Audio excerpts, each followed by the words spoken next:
So வணக்கம், welcome back to Raj views. இன்றைக்கி நீங்கள் பார்த்துட்டு இருக்கிற இந்த வீடியோ இப்போ நீங்கள் பார்க்க போகிறீங்க ஒரு டிஃப்ரெண்டான கண்டென்ட் கொண்டு வந்திருக்கேன் அப்படிங்கிற ஹாப்பியஸ்ட்டோட இந்த வீடியோ நான் அப்லோட் பண்ணியிருக்கேன். ஃபஸ்ட் டைம் நீங்கள் என்னோட சேனலை பார்க்கணும் மறக்காமல் சப்ஸ்கிரைப் பண்ணி விடுங்க. நிச்சயமாக இன்ட்ரெஸ்டிங்கான ஒரு கண்டென்ட் தான் நான் எடுத்து வந்திருக்கிறேன். ஒரு டிஃப்ரெண்டான கண்டென்ட்டோட இந்த சேனலில் இந்த வீடியோ நான் அப்லோட் பண்ணியிருக்கேன். ஒரு ஹாப்பியஸ்ட்டாக தான் இருந்து. ஸோ இன்றைக்கி நீங்கள் பார்க்குறது ஹொசூர்.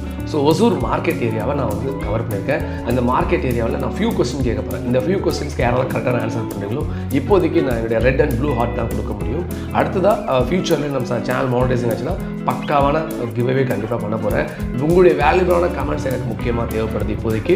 ஸோ ஸ்கிப் பண்ணாமல் இந்த வீடியோ பாருங்கள். இன்ட்ரெஸ்டிங்காக ஒரு கண்டென்ட் தான் இருக்கும். அந்த டிஃப்ரெண்டான வ்ளாகாகவும் இருக்கும் போது இந்த வீடியோ மட்டும் இல்லாமல் நிறைய வீடியோ நம்ம ட்ராவலிங் வீடியோ போட போகிறோம். அந்த ட்ராவலிங் வீடியோவில் நிறைய வீடியோஸ் எல்லாம் வரப்போகுது. அதில் ஃபியூ கொஸ்டின்ஸ் கேட்க போகிறேன். அதுக்கெல்லாம் கரெக்டான ஆன்சர்ஸ் எல்லாம் யாரெல்லாம் பண்ண போகிறீங்களோ இன் ஃபியூச்சரில் நம்மளுடைய சேனல் மானிட்டைசிங் ஆச்சு தான் கரெக்டான கிவ்அவே கொடுக்க போகிறேன். அது மட்டும் இல்லாமல் இந்த வீடியோக்கு இப்போ ஆன்சர் பண்ணுறீங்கன்னா அடுத்த வீடியோவில் உங்கள் நேம்ஸ் எல்லாம் நான் அனௌன்ஸ் பண்ண போகிறேன். ஓகேங்களா? இப்போது நான் சிம்பிளான 3 கொஸ்டின் கேட்க போகிறேன். இந்த ஸ்ட்ரீட்டுடைய நேம் என்ன, அதுதான் ஃபஸ்ட்டு கொஸ்டின். அதுக்கப்புறம் இந்த ஹவு மெனி ஆட்டோஸ் வந்து கிராஸ் ஆகுது, எத்தனை ஆட்டோஸ் நீங்கள் பார்க்க போகிறீங்க இந்த வீடியோவில் அப்படிங்கிறத சொல்லணும். அது மட்டும் இல்லாமல் யாருமே எதிர்பாராத ஒரு அற்புதமான ஒரு சூப்பரான ஆஞ்சநேயர் சிலை இருக்குது. அந்த சிலையுடைய கலர் என்ன அப்படிங்கிறத சொல்லணும். நாம் எல்லா இடத்துலையுமே ஒரு கலரில் ஆஞ்சநேயர் இருப்பார். சிம்பிளாக சொல்லணும்னா க்ரீன் கலர் இருப்பார். பட் ஆனால் இங்கே வந்து ஒரு டிஃப்ரெண்டான கலர் இருக்குது. ஸோ ஹொசூர் நண்பர்கள் இருந்தால் கரெக்டான ஆன்சர் பண்ணுங்கள். ஸோ உங்கள் நண்பர்கள் யாராச்சும் இருந்தாங்கன்னா அவங்களுக்கு இந்த வீடியோ ஷேர் பண்ணி விடுங்க. ஒரு இன்ட்ரெஸ்டிங்கான ஒரு வீடியோவை கொண்டு வந்திருக்கிறேன் அப்படிங்கிற ஒரு சாட்டிஸ்ஃபேக்ஷனோட இந்த வீடியோ போட்டிருக்கேன். ஃபஸ்ட் டைம் பார்க்கணும் மறக்காமல் சப்ஸ்கிரைப் பண்ணி விடுங்க. உங்களுடைய வேல்யூபிளான கமெண்ட்ஸ் வந்து கமெண்ட் பண்ணுங்கள். யாருமே எதிர்பாராத டேக்லைன் தான் நான் எடுத்து வந்திருக்கேன். கடந்து வந்த சிறுபாதை கடக்கின்ற பெரிய பாதை அப்படிங்கிற சொன்னல நம்ம வீடியோஸ் போட்டுட்ருக்கோம். தொடர்ந்து பாருங்கள். ஸோ நிறைய ஊருக்கு போகிறோம். இன்றைக்கி வந்து ஹொசூர் போட்டிருக்கேன், நாளைக்கு கிருஷ்ணகிரி போடுவேன், அடுத்து சென்னை, சேலம், கோயம்புத்தூர், மதுரை, ஈவன் நம்ம சென்னை, அதுக்கப்புறம் வந்து திருப்பதி வரைக்கும் நம்ம ட்ராவல் பண்ண போகிறோம். ஸோ எல்லா வீடியோஸ்லையுமே ஒரு டிஃப்ரெண்டான கண்டென்ட்டாகவும் இன்ட்ரெஸ்டிங்கான ஒரு வ்ளாகாகவும் இருக்கணும் அப்படிங்கிறதுக்காக, உங்களுக்கு போரிங்கே இருக்கக்கூடாது அப்படிங்கிறதுக்காக இந்த வீடியோ எடுத்து வந்திருக்கேன். தொடர்ந்து பாருங்கள். கடந்து வந்த சிறுபாதை கடக்கின்ற பெரிய பாதை. நன்றி, வணக்கம்.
கரெக்டான ஆன்சர் பண்ணிட்டீங்களா? நிறையா கமெண்ட்ஸ் வந்திருக்கும், எல்லாத்தையும் பார்க்குறேன். எல்லா கமெண்ட்ஸுமே நான் ஃபில்டர் பண்ணி அற்புதமான நண்பர்களை கண்டிப்பாக நான் அடுத்த வீடியோவில் நெக்ஸ்ட் வீடியோவில் ஒரு வீடியோவில் ஃபஸ்ட்டு அனௌன்ஸ்மெண்ட்டே உங்களை பற்றி கமெண்ட் பண்ணியிருக்க நண்பர்களை நான் ஆன்சர் பண்ணவங்களை எல்லாருமே நான் அனௌன்ஸ்மெண்ட் பண்ணதுக்கு அப்புறம் தான் வீடியோ ஸ்டார்ட் பண்ண போகிறேன். ஸோ தொடர்ந்து பாருங்கள். கடந்து வந்த சிறுபதை கடக்கின்ற பெரிய பதை நிறைய வீடியோஸ் இருக்குது, போய் பாருங்கள். ஓகேங்களா? இன்ட்ரெஸ்டிங்கான கண்டென்ட் தான் கொண்டு வந்திருக்கிறேன். அப்படிங்கிற ஹாப்பியஸ்ட்டோட இந்த வீடியோ முடிச்சுக்கிறேன். நெக்ஸ்ட்டு பார்க்கலாம். ஓகேங்களா? நன்றி, வணக்கம்.